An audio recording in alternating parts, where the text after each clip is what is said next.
Bonjour et bienvenue sur PNA, Passion Naco, PNA International. Nouvelle vidéo, nouveau concept. Vous nous posez régulièrement des questions et quelquefois je peux pas y répondre parce qu'on a des spécialistes dans différents domaines et il serait plus simple que ce soit nos spécialistes qui répondent à vos questions. Donc la première question à laquelle on va répondre, c'est une question de Watchman le Gardien.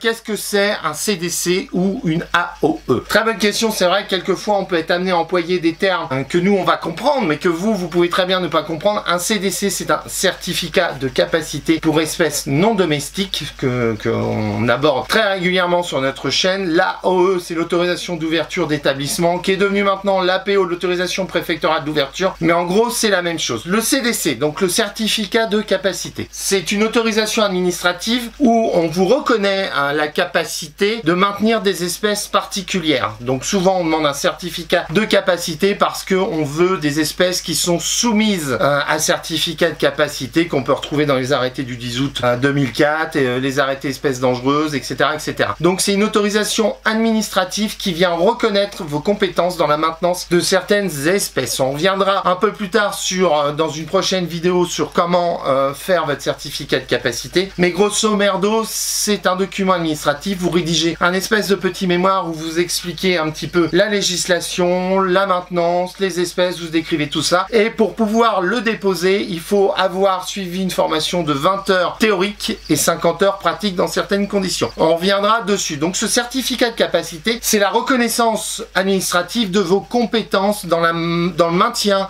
des espèces que vous demandez. L'AOE, l'APO, l'AP, l'autorisation préfectorale, c'est l'autorisation de détenir ces espèces sur un site particulier. Par exemple, vous pouvez très bien être capacitaire lion, vous travaillez aux eaux de Beauval, dans différents zoos, vous êtes capacitaire lion, mais ça ne veut pas dire que vous avez le droit d'avoir un lion dans votre F1 ou dans votre F2. C'est là qu'intervient l'APO, l'AOE, l'AP, c'est-à-dire que c'est l'autorisation de détenir cette espèce dans un lieu spécifique. Le zoo de Beauval va avoir l'APO pour l'autorisation préfectorale pour le lion et va être amené à embaucher un capacitaire pour gérer ce lion. C'est-à-dire que pour avoir un lion ou une espèce protégée soumise à certificat de capacité, il faut avoir le capacitaire qui a eu l'autorisation administrative après avoir prouvé ses compétences pour gérer le maintien de cette espèce. 2, il faut avoir l'autorisation préfectorale pour détenir cette espèce, c'est l'APO. Voilà, j'espère que ces quelques petits mots, ces quelques petites explications ont permis de répondre à la question de Watchman le Gardien.